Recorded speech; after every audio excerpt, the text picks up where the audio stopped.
Good morning, students. Let us finish topic halogen derivative of alkane in this lecture. Okay, so this is a last lecture for this topic. Okay, in this topic we are going to deal with some theoretical part like properties and effect of polyhalogen compounds. Okay, polyhalogen compounds म्हणजे काय ते पहिला बघूयात. Polyhalogen compounds are compounds, carbon compounds which contain more than one halogen atom. Okay, ज्यांच्यामध्ये more than one halogen atom आहे मॉलिक्यूलमध्ये, तर त्या कंपाऊंड्सना आपण बोलतोय polyhalogen compounds. They are known as polyhalogen compounds. Carbon compounds containing more than one halogen atom, they may be 2, 3, 4, 5 so on. They are known as polyhalogen compounds.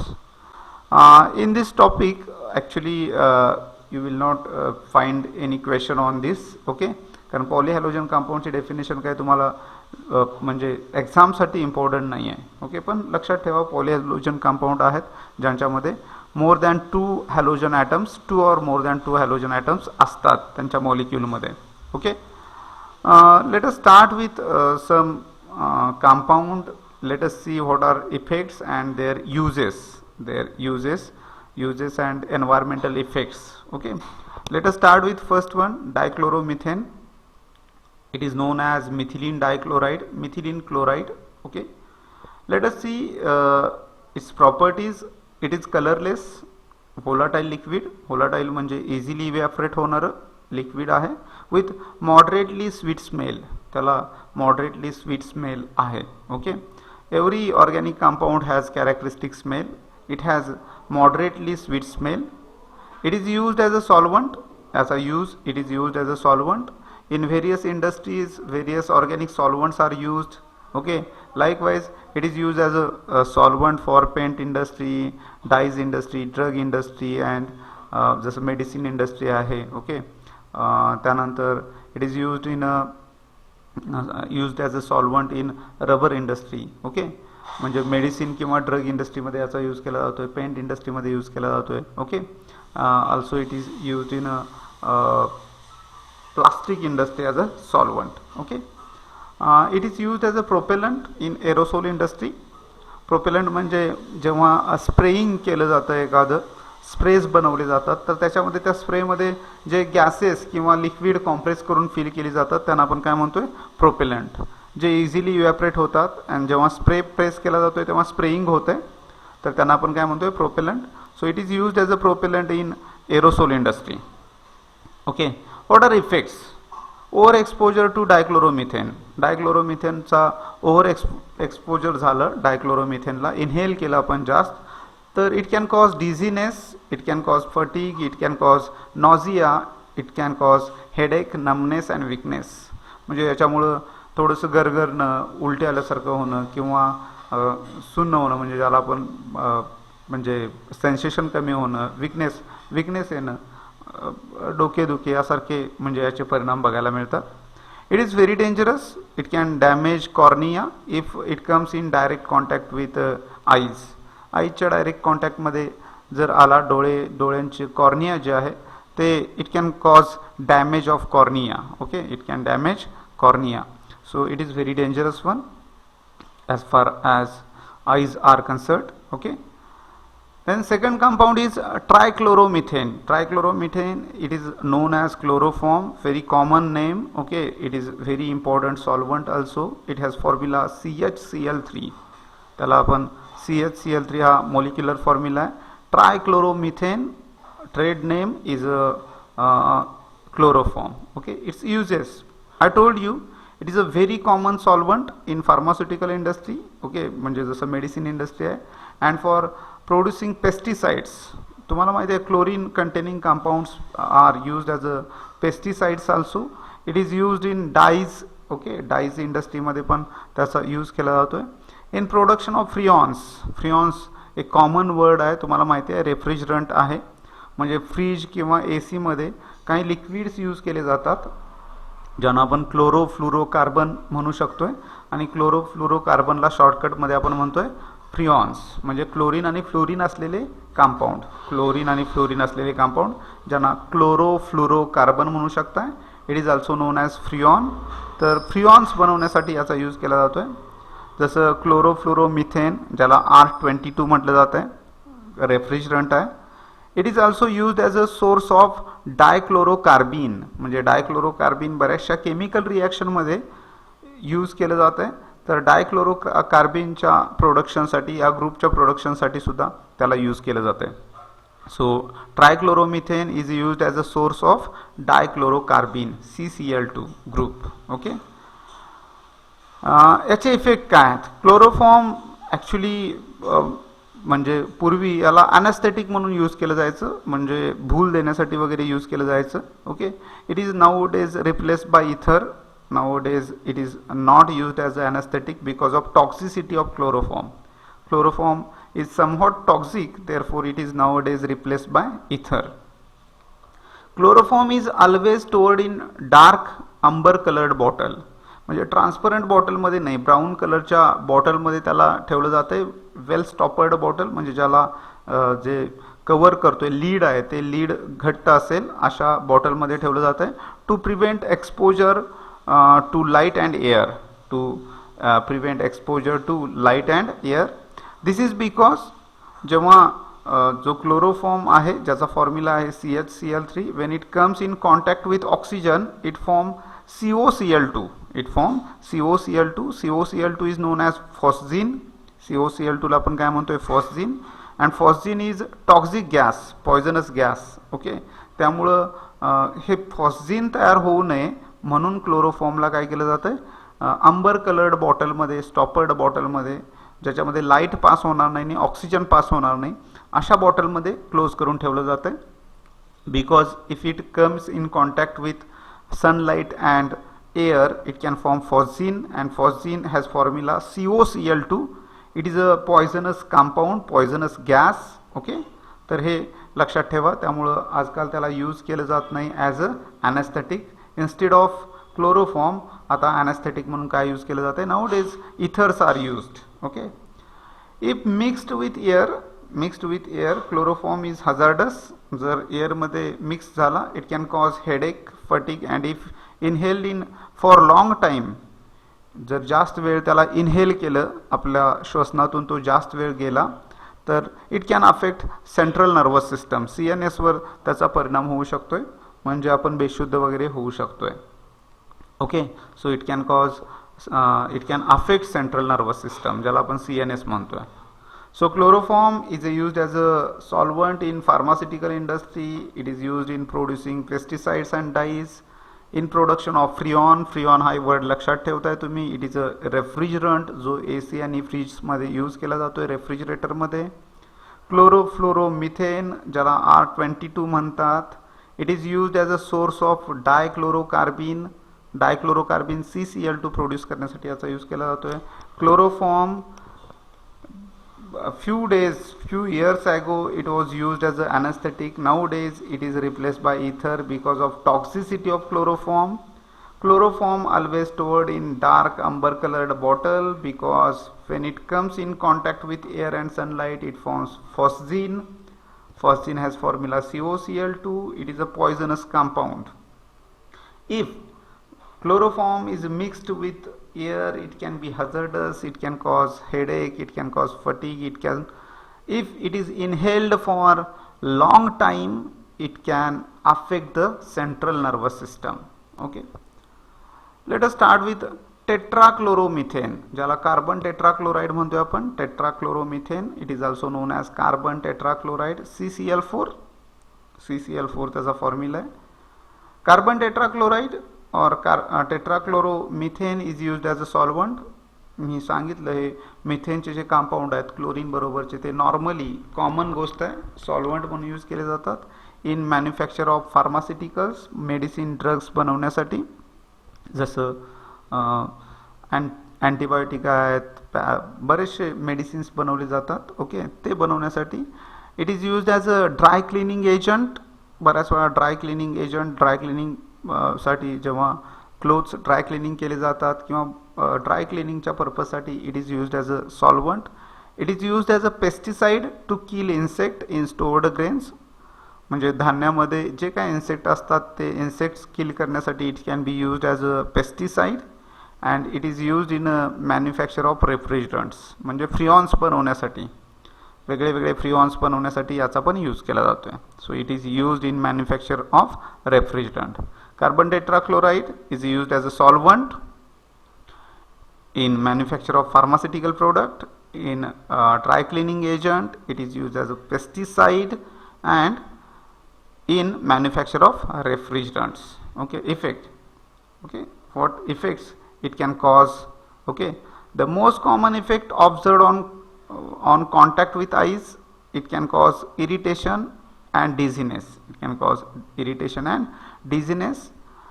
Lightheadedness म्हणजे थोडंसं डोकं हलकं झाल्यासारखं, नॉझिया, ओमेटिंग सेन्सेशन म्हणजे मळमळल्यासारखं, उलटे आल्यासारखं, which can cause permanent damage of nerve cell, nerve सेलना ते डॅमेज करू शकते if inhaled in large quantity.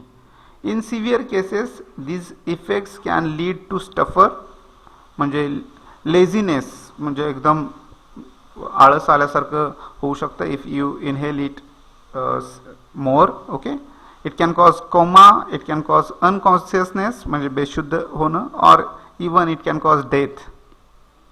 Okay, so the most common effect observed is when it is inhaled, it can, and when it comes in contact with eyes, irritation, dizziness, lightheadedness, nausea, vomiting sensation, which can cause permanent damage to nerve cell.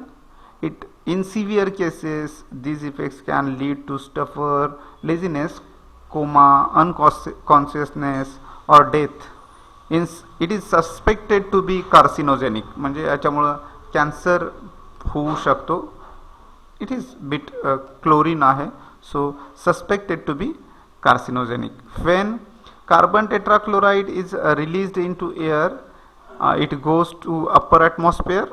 When carbon tetrachloride released to air, it goes to being light or in vapor state, it goes to upper atmosphere and depletes the ozone. तुम्हाला माहिती आहे ozone layer protect us from ultraviolet radiation, but when carbon tetrachloride or tetrachloromethane goes upper atmosphere, goes to upper atmosphere, it can decompose. Okay, ओझोनला त्याचं विघटन करतोय, त्याला आपण ozone depletion म्हणतोय. आणि ओझोन डिप्लेशन झाल्यामुळं सनलाइट मधून UV रेडिएशन पास होतात and it can lead skin cancer. It can lead skin cancer होऊ शकतोय. म्हणजे कार्बन टेट्राक्लोराइडचा एन्व्हायरमेंटल इफेक्ट हा आहे की जर तो ॲटमॉस्फिअरमध्ये रिलीज झाला तर it goes upper atmosphere and depletes ozone, म्हणजे ओझोनचं विघटन करतोय. And when ozone is depleted, sunlight carries some UV radiation and it can lead skin cancer. Okay, iodoform, it is one of the important compound. Iodoform is widely used as medicinal purpose. Iodoform बऱ्याच वेळा medicinal पर्पजसाठी use केला जातो as antiseptic, म्हणजे जखम झाली आहे तर त्याच्यावर अँटीसेप्टिक म्हणून बऱ्याच वेळा यूज केलं जातं. ड्रेसिंग करण्यासाठी डॉक्टर्स यूज करतात. ड्रेसिंग अँड सोअर्स म्हणजे जखमा आहेत त्यांच्यावर त्यांचा यूज केला जातोय. The antiseptic property is due to liberation of free iodine. कारण तुम्हाला माहिती आहे टिंक्चर आयोडीन तुम्ही मला वाटते 8वी 9वीला पण बघितला होता. आयोडीन जे आहे ते बऱ्याच वेळा अँटीसेप्टिक म्हणून जखमा बऱ्या करण्यासाठी, अँटीसेप्टिक म्हणून जखमींच्यावर बॅक्टेरियाज वगैरे जे आहेत त्यांना किल करण्यासाठी यूज केलं जातं. So it is used as a antiseptic. Okay, म्हणजे आयोडोफॉर्म म्हटल्यानंतर तुमच्या लक्षात यायला पाहिजे it is used as a antiseptic. On small scale it is used as a disinfectant, म्हणजे फार कमी प्रमाणात.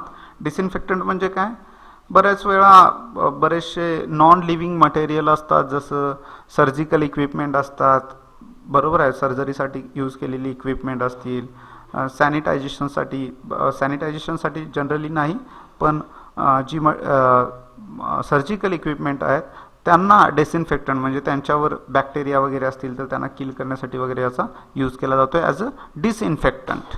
Okay, so it is used as a antiseptic and on very small scale it is used as a disinfectant.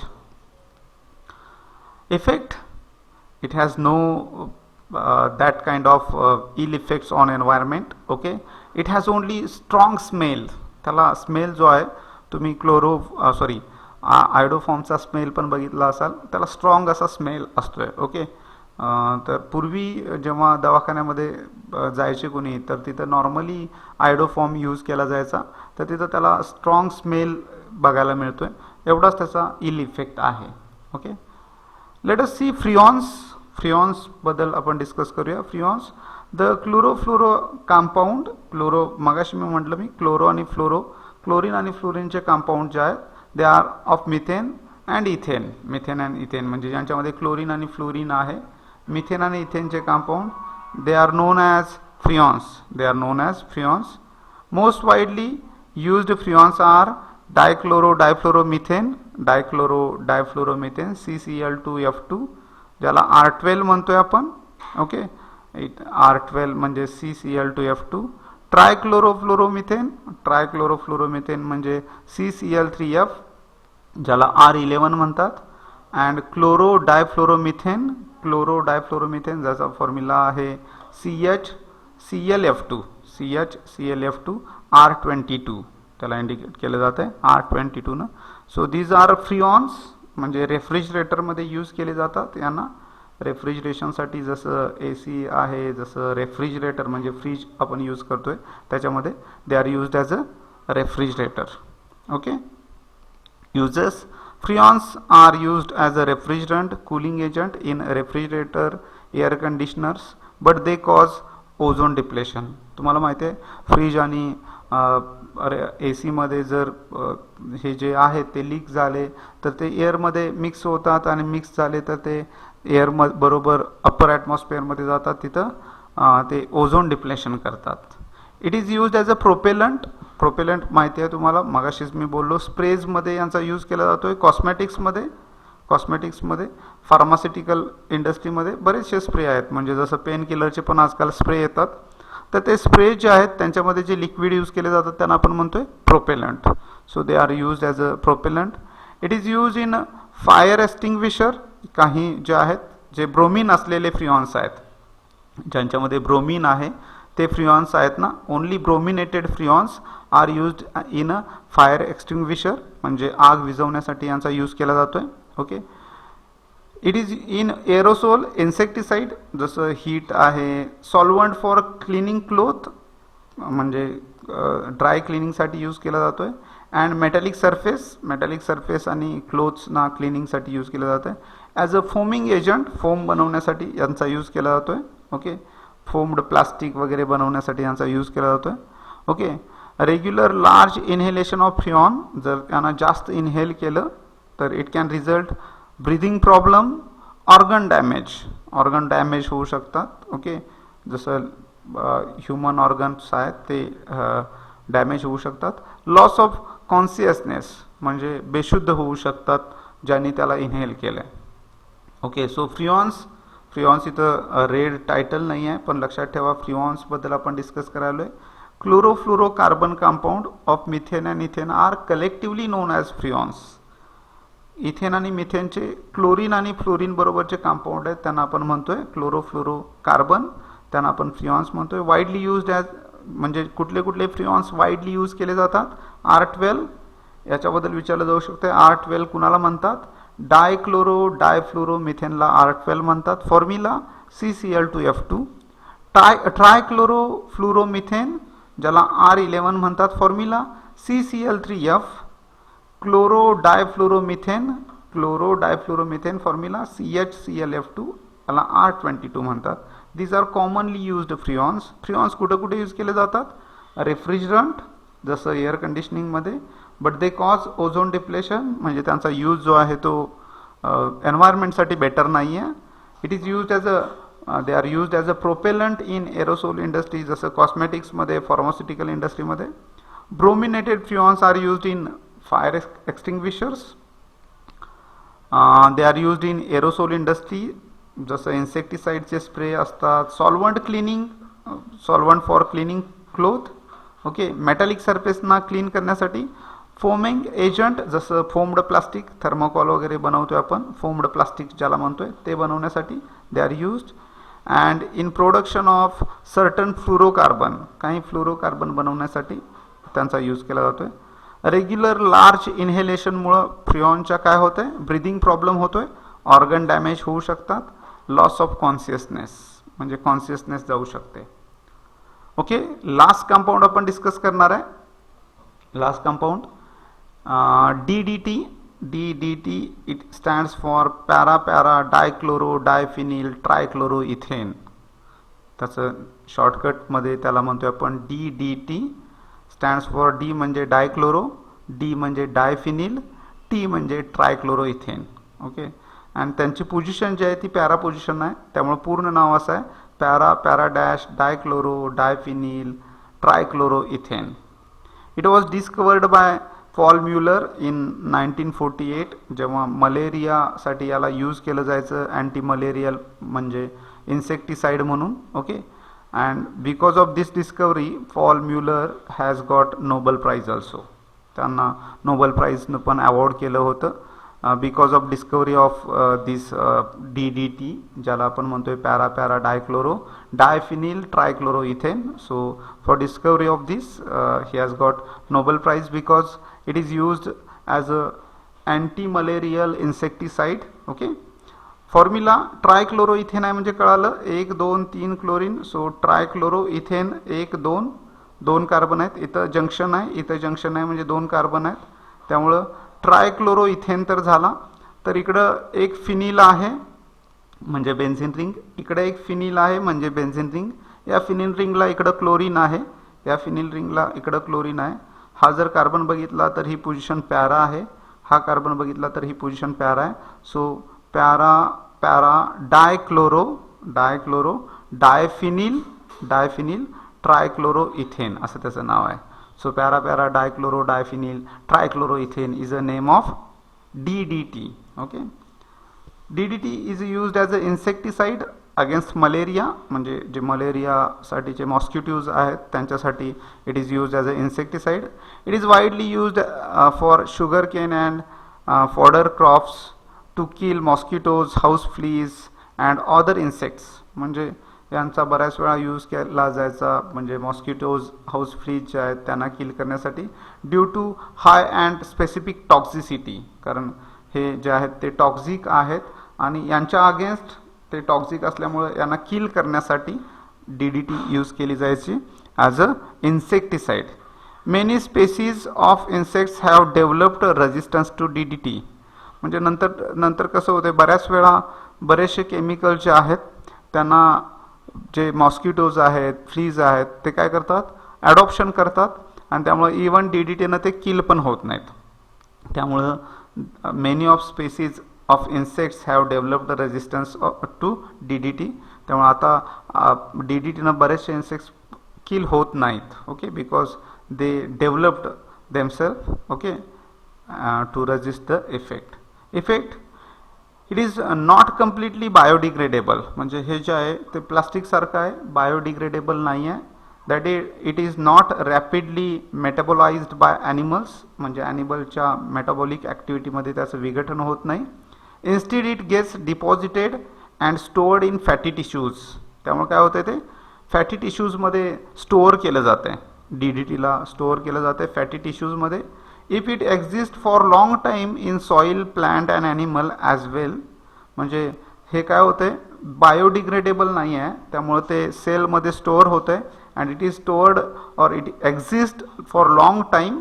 Okay, so it produces unforeseen ecological effect. म्हणजे त्याच्यामुळे वातावरणावर खराब परिणाम होतोय, कारण हे टॉक्झिक मटेरियल स्टोअर होतं आहे, मेटाबॉलिक ॲक्टिव्हिटीमध्ये ते डिकम्पोज नाही होत, ते स्टोअर होतं आहे आणि त्यामुळं it has unforeseen ecological effect, म्हणजे त्याचं वातावरणावर खराब परिणाम बघायला मिळतात.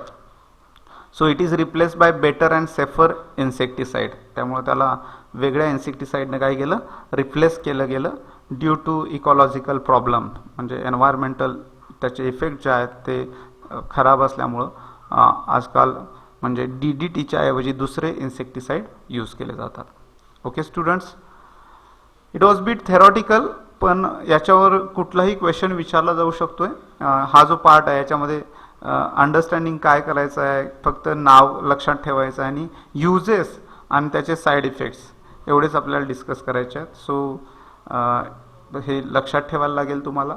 वेगळे वेगळे कंपाऊंड आहेत, जसं DDT इम्पॉर्टंट आहे, एकदा दोनदा याचं स्ट्रक्चर पण विचारलं गेलं एक्झामला. पॅरा डायक्लोरो डायफिनिल ट्रायक्लोरो इथेन लक्षात ठेवता येईल. It is discovered by Paul Müller आणि इन्सेक्टिसाइड आहे हे लक्षात ठेवायला पाहिजे. क्लोरोफॉर्म आयडोफॉर्म इम्पॉर्टंट आहेत. कार्बन टेट्राक्लोराइड इम्पॉर्टंट आहेत. त्यांचे युजेस आणि त्यांचे इफेक्ट्स विचारले जाऊ शकतात एक्झाममध्ये. थेरॉटिकल आहे त्यामुळे ते तुम्हाला वाचून पाठ करायला लागेल. Okay, have a nice day. Thank you.